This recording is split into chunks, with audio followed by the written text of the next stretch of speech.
Hello and welcome back, or welcome to the channel. I filmed this once already and I didn't like the way it turned out, so we back. We better than ever. We're gonna do it again. My name's Caileigh and today we are going through my June and July book. When I filmed this yesterday, I felt like a whole robot that didn't remember half of these books, so now the books are fresh in my mind and we can actually talk about them. In the months of June and July, I read 9 romance books, 1 thriller, 1 nonfiction, and 1 fiction book, and there were several 5 stars in here, which is kind of wild for me. Let's get right into it, shall we? If you'll remember from my quarterly wrap up, at the end of May, I was having like a really tough time because I read some very good but very sad books. Before I Let Go by Kennedy Ryan, The Wedding People by Alison Esbach, In 5 Years by Rebecca Searle. So good, but so sad. So I really just needed not that. And I turned to the 2 get out of jail free cards, romance and nonfiction. I started June with Done and Dusted by Lila Sage. This is a cowboy romance at Rebel Blue Ranch, which is a whole series, and it follows Clementine, or Emmy Ryder, who is a professional horse racer. I believe she's a barrel racer, and she's had this killer career, got out of her small hometown in Wyoming, and has had just like this massive success, but she has an accident that makes it impossible for her to get back in the saddle. And so she takes that as an excuse to go back to her hometown of Meadowlark, Wyoming. And there she runs into Brooks. I was going to say Luke Bryant, but that didn't sound right. So Luke Brooks is her brother's best friend. He's been antagonizing her their entire lives. He is the town bad boy. He's a bachelor. He owns a bar, and he's kind of just like the black sheep of the town. He's also very much part of Emmy's family because his home life was so bad. Emmy's family just kind of absorbed him, and so they've been around like the whole time. There's childhood history, and when Emmy moves back home, she's having a really hard time confessing to herself the fact that she's struggling, but also kind of learning how to get back in the saddle. And of course, who is there to help her but Luke? Because it's a brother's best friend romance, there's this sense of I can't touch her, that's my best friend's little sister. And so tensions are high and it's sizzly and spicy. This felt very much like a standard cowboy romance for me. Nothing stood out. And the Rebel Blue Ranch series is not one I'm positive I will be continuing. The characters didn't feel very dynamic, and though there was solid enough plot movement, I didn't feel drawn to finish listening to it. I did speed through it because I was looking for literally anything after so many sad books, but it didn't really pull my attention. I didn't feel very connected to the characters or the dynamics that they had going on. I know that later in the series it's going to focus on different characters like Emmy's brother, and I didn't feel connected enough to them to want to read the next books. I gave this a 2-star. It just felt kind of like spice for the sake of spice and not really the emotional intensity that I want from a romance. It felt very standard cowboy western romance. It was not the worst, but it was not for me. Because after all the sad books, the romance didn't work, I naturally tried the nonfiction to see if that would get me out of my sad hole. And I listened to Don't Believe Everything You Think by Joseph Nguyen. This is a nonfiction not just about pushing through negativity and rewiring your brain, but also opening yourself and allowing yourself to experience good and lack of suffering. This reminds me of a conversation I had with my boyfriend recently about, what's his name? Is it Sisyphus? I'm Wikipediaing this. Wikipediaing? I'm looking it up. Yes, it is Sisyphus. I'm glad I remembered that. In the myth, Sisyphus binds Thanatos, which is the personification of death, so that no one else could die. From that, we can assume that his goal is immortality for himself and others. Because he tricks the gods, Zeus gets angry and punishes him to this eternity of rolling a boulder up a hill, watching it fall back down, over and over and over again. So the line of questioning in his class was, is Sisyphus happy? He's stuck here for eternity, rolling this boulder up a hill, watching it roll back down. But considering that his aim was to bind death and be immortal, is he happy given that he is in an eternity rolling this boulder up the hill? The argument was that, yes, I'd like to think that he's happy because he got what he wanted. He got his immortality, his eternity. So we can argue that he's happy, even though he's having to push this boulder up a hill and let it roll back down. Obviously, there's arguments for both sides. This is philosophy. But this book, Don't Believe Everything You Think, talks about a similar kind of concept, how you can absolutely look at the myth of Sisyphus and say, he's suffering. He's having a terrible time. He's putting in all this work just to watch it be completely undone and have to start again. Or you can choose not suffering. You can choose to look at, my aim was immortality. I now have an eternity that was gifted to me by the gods that I tricked. In that way, this book is very philosophical, and I really enjoyed reading it. I listened to it personally. I feel like that gave it like a Socratic seminar kind of vibe because you're hearing these arguments, and he also tells you to pause and think about things. Really enjoyed this. This is the type of book that I will be buying and annotating just so I can really soak it in. This was 5 stars. It's 99 pages. So if you think you don't have the time to read it, I promise you do. And if you don't want to read it physically, just have him read it to you. Just listen to an audiobook. Very good. I think everyone should read it. Next, I moved into another romance. As we know, I read 9 of them in the months of June and July, and this was not a hit for me. This unfortunately will go on the list of worst books I read all year. That is Bound by Ali Hazelwood. Bound follows Veronica, or Vero, who was raised by conmen and knows her way around a con. When her bills stack up a little bit too high, she gets involved with making forgeries. And not just any forgeries. They're supposed to be like quick under the table jobs, but she gets roped into this manuscript that ends up being like one of the most perfect forgeries the world has ever seen. She gets the attention of Dr. Victor Ashworth. Victor with a K, all right? He recruits her. And by recruits, I mean kidnaps and kind of threatens, but offers to pay her if she will make a forgery of this ancient arcane text that she really cannot figure out. It's like in a different language. He's like, I need you to do this. She's like, why me? Because of that near perfect forgery that she made that he found out and knew was a forgery. The novel follows the both of them as they sit side by side, and Vero is completing this forgery, but he's also helping her. There's long nights that are spent together, and over time she starts to question if there's not something different about Dr. Ashworth. This was so not a hit for me. Not even a little bit. It's a really interesting concept. I've never read about like a character that has forgeries. When I filmed this video the last time, what I realized when talking about Ali Hazelwood's like fantasy element books is that they're all modern. And I am not a modern fantasy kind of person. I didn't really love Crescent City. I haven't read a modern fantasy that I like. And this is more of like a modern magical realism with fantasy elements. Something about mythical creatures having access to cell phones just really blows it for me. I can't do it. That was definitely part of my gripe with this book.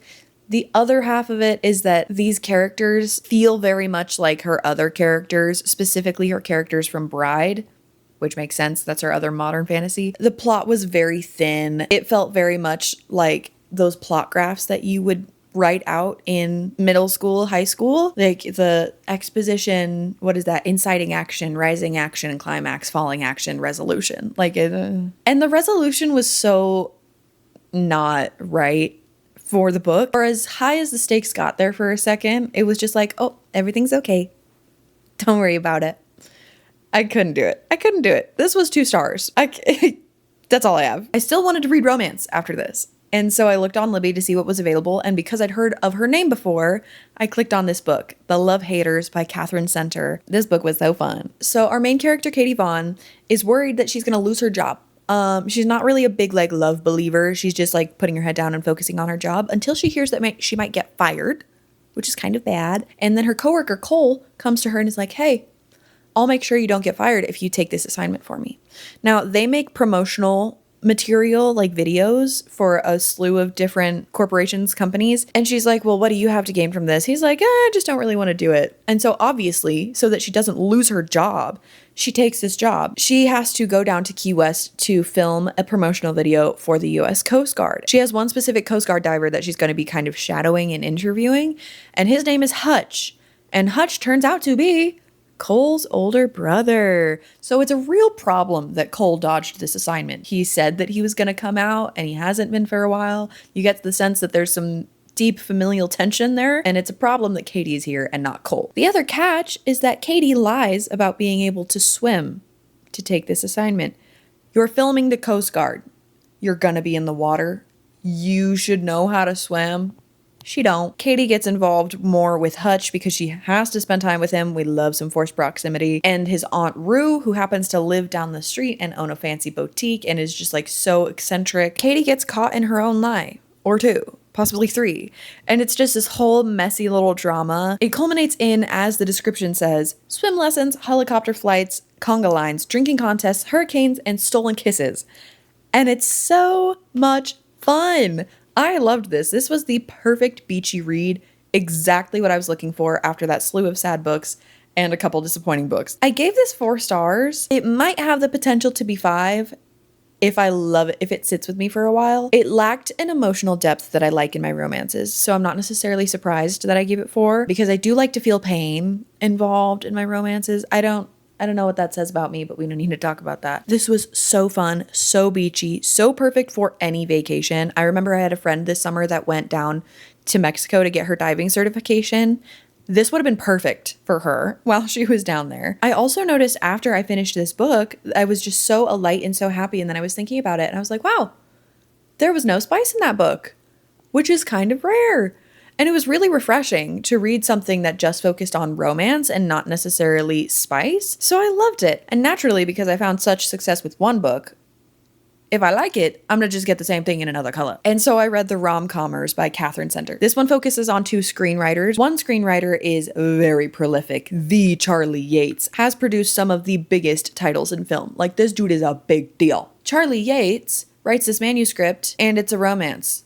And it's terrible. Emma Wheeler is called in by her agent. Her agent's like, I have the opportunity of a lifetime. You get to work with Charlie Yates. And Emma's like, the Charlie Yates? We're talking about the same guy? Because Charlie Yates is like her personal god. And her agent's like, dude, the script is awful. It desperately needs your help. So she flies out to LA and she is responsible for doctoring this absolutely horrific romance that Charlie Yates has written. Emma has never left anything or taken anything for herself. She had a very traumatic event in her childhood that left her dad injured, and she's been her dad's full-time caretaker for her entire adult life so that her little sister can chase her dreams. So Emma's never done anything for herself, and this is the one thing that she decides to act on. She entrusts her dad to her little sister and her boyfriend, and she goes out to live with Charlie Yates to fix the screenplay. This is a forced proximity romance, which I just happen to love. There's a little bit of a don't meet your heroes element to this because the screenplay is just so bad and Charlie Yates is kind of a jerk. Emma has this reckoning of, man, this guy is not who I thought he was. But she refuses to give up on this screenplay, not only because it's a Charlie Yates screenplay and it's the break of a lifetime for her career, but because it's a remake of one of her favorite romance films, her favorite rom-coms. So she has to save it. These characters were quirky and snarky and what's the right word? They were sassy. They were so sassy. There's lots of banter in this book. There's also a lot of emotional reading that goes on,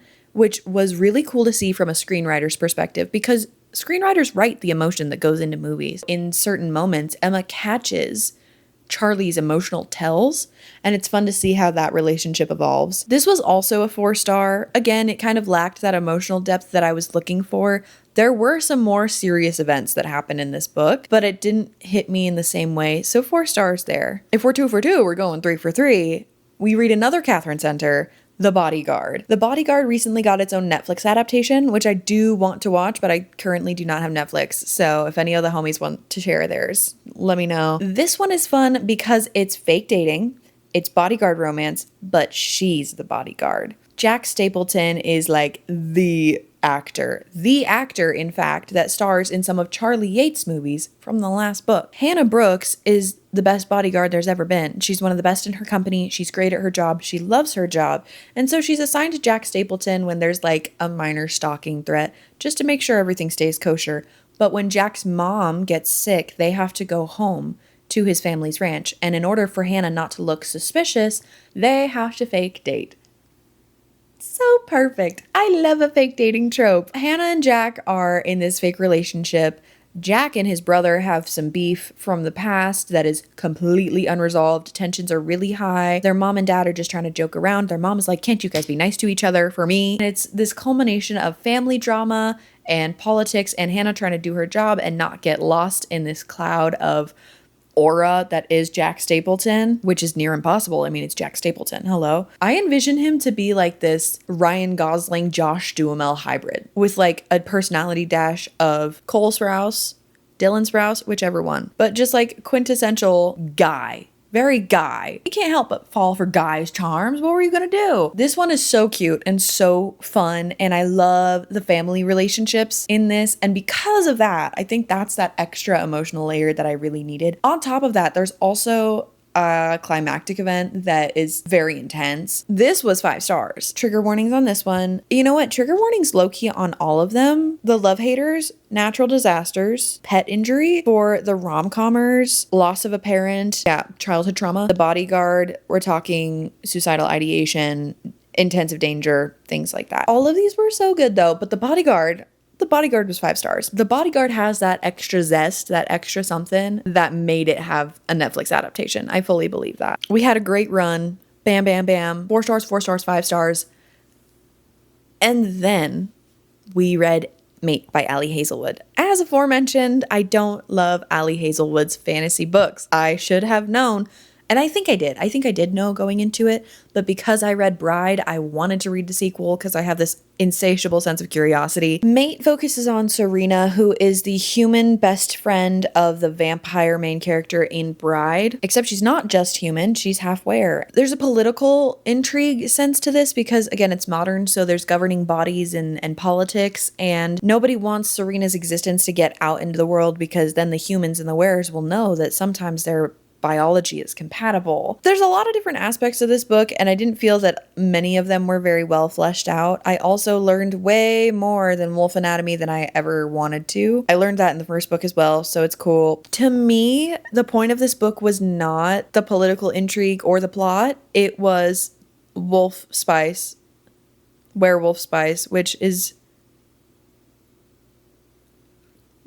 strange. I don't think I'm one for monster romance, and I would consider that monster romance. It's a werewolf. That's a mythological creature, monster. Maybe I need to try some different ones, but I don't think I might just be a regular human to human kind of person. You know, it didn't land with me. This was 1 star. Didn't love the plot, didn't love the characters, didn't love the spice. Not for me. Unfortunately, 2 for 2 on Ali Hazelwood's books not being great for me this year. I'm so excited for the Love Hypothesis movie. I loved that book. I'm really excited for it. I'm really sorry that the fantasy books just don't do it for me. I think I did what anyone would do after a bad book, and I went back to Catherine Center and I read her book Hello Stranger. This is about a portrait artist who gets accepted as a finalist in this portrait contest and then is struck with facial blindness after a procedure. That's kind of bad as a portrait artist who paints faces. She has 2 weeks to figure this out. While she's trying to figure out life with her new facial blindness and how she's going to manage this portrait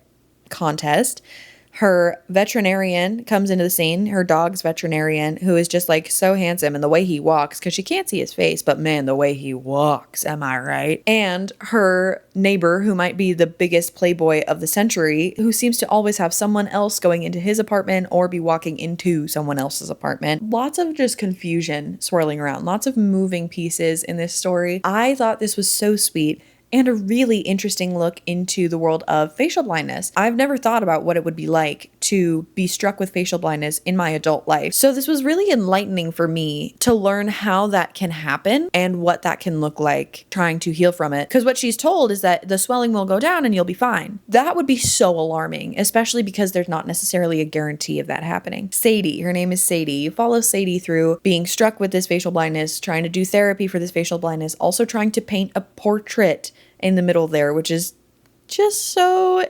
defeating, so tricky to be having a hard time at this thing that you've historically been so good at. This one was really good.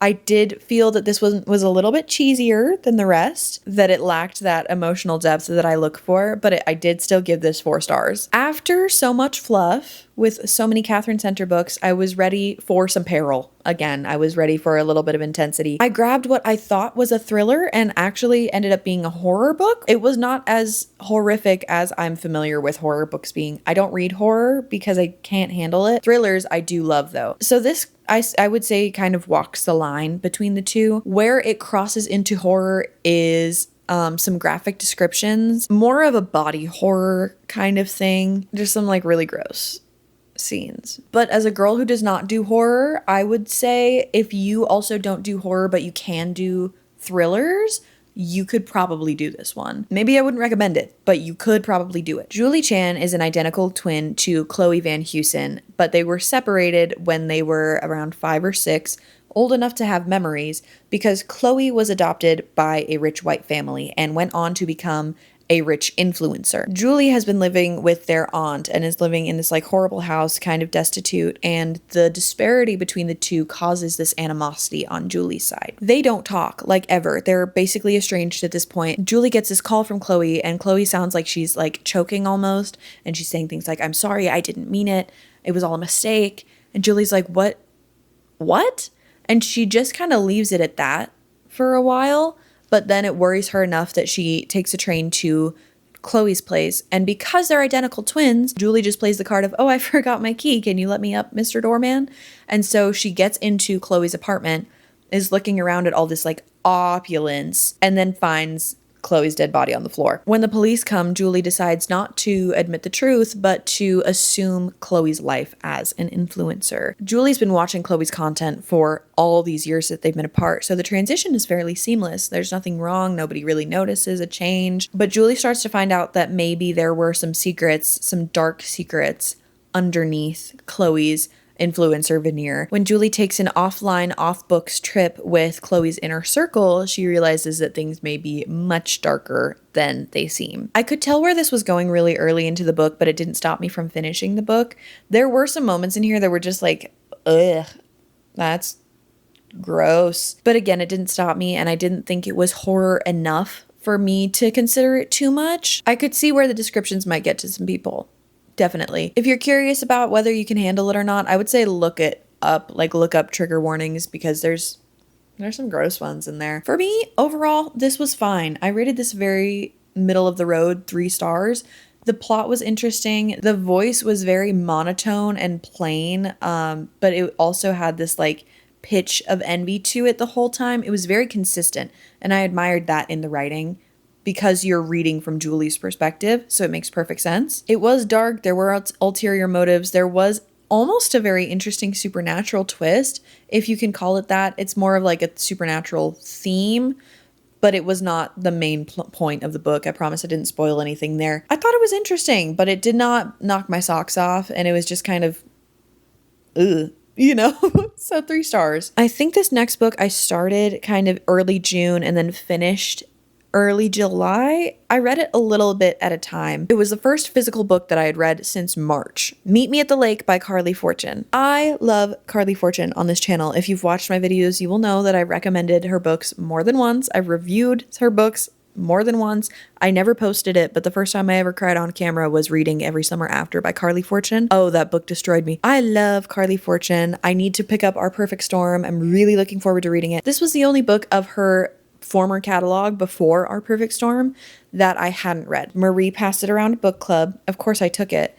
Marie loved Meet Me at the Lake, so I expected that it would be pretty good, but it didn't end up being my favorite. Meet Me at the Lake is a dual timeline novel focusing on Fern Brookbanks, the 24 hours she spent with Will Baxter as a young adult, and her current life. Fern is this troubled young adult. She's in her early 20s, but she gives very much teenage vibes, which honestly I get. I'm in my early 20s and I feel like a teenager sometimes still. I guess that adds up.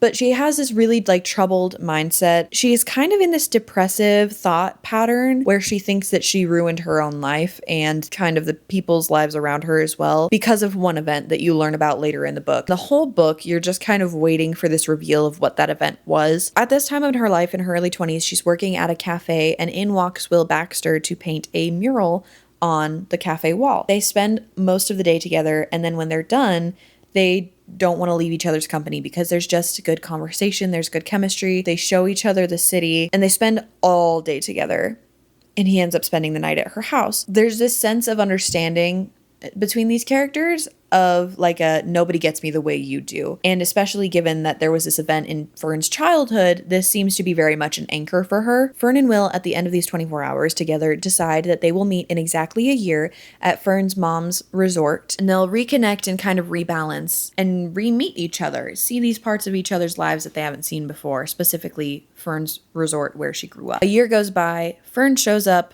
Will does not. And Fern has this like soul deep betrayal that she can't shake because she thought Will was the one person that really understood her. Then we have our alternate timeline where we're watching Fern go back to the resort to see if she wants to either take it over or sell it because her mom has passed away. She's facing this very intense internal struggle of the person that she thought she wanted to be and the person she finds she may want to be. And of course, at that moment, who walks in but Will Baxter offering a helping hand. No longer an artist, but now an accountant. I think he's a corporate accountant and he offers his help. Although she's surprised and intrigued to see him, she also understands and can see that Will is not the same person that he used to be and that he's hiding something. Carleigh Fortune did an exceptional job of having these characters be grown and be adults and know how to handle themselves consciously, but still have this voice in the back of their heads that said, but you were this way, and I thought we understood each other in this way. And it was very emotional for that reason. I felt very much that this book dragged and that Fern's character was just so existential the whole time. Felt very much that the world was ending.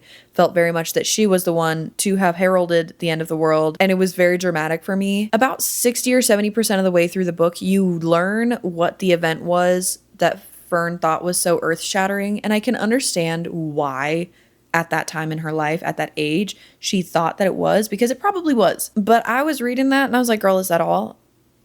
Like it wasn't small potatoes, but it was not the end of the world. And so having Fern's character be so dramatic and so caught up this whole time, and then to have learned that like 70% of the way through the book and be like, girl, are you for real right now?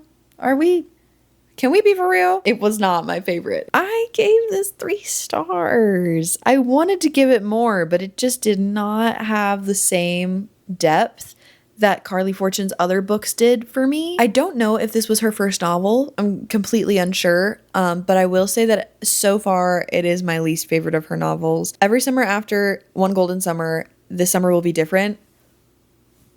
2 thumbs way, way up. Those were so good. Those were so good. All of them. They had this emotional depth. The characters were so dynamic, so colorful, so bright. And I did not feel that same effervescence from Fern or Will. They both were just a little bland for me. Of course, also dramatic. So unfortunately, I did not love it. I'm trying to keep myself focused, but I will be reading Our Perfect Storm soon, and I'm hoping that it's just as perfect as the others. The very last book for this video, and the only book I read in the month of July, was The Handmaid's Tale by Margaret Atwood. This book does also have the show on HBO, so if you're not much of a reader, you can go watch the show. I would recommend reading the book though. I read this book in approximately a day. I think hours wise, it was like 5 or 6 hours. I read the first half on my flight out to San Francisco and the second half on the flight back home. Before we get into the story at all, Margaret Atwood's writing is so poetic. She truly paints a picture. She's very artistic in the way that she writes. And so you can see with vibrancy the scenes that she's talking about. And I think part of what really plays into that is the stark monochromatic nature of the costumes or the uniforms that our characters are required to wear via their station. The Handmaid's Tale is a dystopian fiction novel about a Christian fundamentalist group taking over the United States and founding the Republic of Gilead. Woof, what a sentence. Their whole society is based off of a Bible verse, very old Bible verse. Old Testament. We're talking Genesis, in which a wife of a man, I'm not going to say names because I quite honestly do not remember which was which. This woman is barren and cannot have children. And she says to her husband, well, at least have children with my maidservant, and that way I can have children through her. This society, because so many women are barren because of nuclear fallout and radioactivity and chemical warfare, any woman who could conceive is dubbed a handmaid and has this God-given duty to reproduce for these people. And so there's a ceremony in which the leader, the head of this household, will have relations with the handmaid while the wife is present to represent this Bible verse. It's very strange. The handmaids are reduced to property, as are most women in this society, if not all women, and our main character's name, not her real name, but her character's name is Offred, because she belongs to Fred. You follow Offred in her day-to-day while she does the shopping, while she looks at what they call the wall,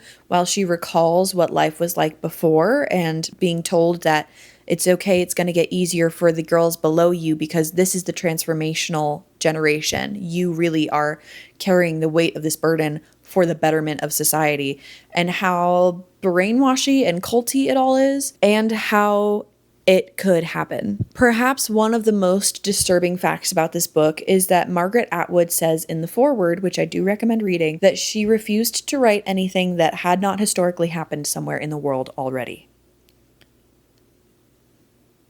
Whoa. Although it was deeply disturbing, this is required reading for me personally. This, The Dream Hotel by Leila Lalami, that I talked about in my last wrap up, the vital texts. We need to have uncomfortable discussions and be aware of how something like that could happen. I mean, no one is above the fall of a regime. That's why regimes fall. Like, they're not perfect, and they never have been, and they never will be. And so it's important to look at what is ugly about humanity, be able to discuss it, and then be able to discuss the power that we have to counteract something like that. Such a beautifully written book. There's also a follow-up book that Margaret Atwood wrote called The Testaments, which I believe also has a season on HBO Max. I will probably watch the show. I think it's going to be really different to see what the book talks about rather than just to read it, but I would like to watch it. Heavy hitter to end the video with, am I right? Goodness gracious. The Handmaid's Tale is 5 stars, easy. Uncomfortable, but beautiful, poetic, 100% required reading. If I was a teacher, my students would be reading this. That is it for June and July. Only 12 books. And at this rate, to reach my reading goal, I need to read that many books every month to catch up by December, which is so crazy. I really have to get on it. 12 books, 3 of which were 5 stars. It's a quarter of the books. Last wrap up, in my quarterly wrap up, I'm pretty sure it was a quarter of the books or a third of the books as well. No, it was a third of the books, yeah, that were 5 stars. So really strong reading year so far. I think part of that is just a sheer volume thing. I think I'm at 32 or 34 books for the year right now. So I do think that a lot of that is just because I've read more and therefore my data pool is bigger, but I'm very excited to see what the rest of the year holds. A Harry Potter first ever read and a Twilight reread are on the horizon, and I'm pretty excited about those. I'm very much looking forward to reading Harry Potter for the first time. Tell me what you're reading right now and any books that I should read in the rest of the year. I'm working out my half-year TBR as we speak. If you haven't seen the quarterly wrap up, go check out that one and keep your eyes peeled for lots of new content coming soon. Thanks for being here. Make sure to hit the subscribe button so you don't miss any new videos, because there's going to be a lot coming out here like super shortly. Comment a little bear emoji if you've watched this far. Make sure to subscribe so you don't miss any future videos, and I will see you guys in the next one. Love you. Bye.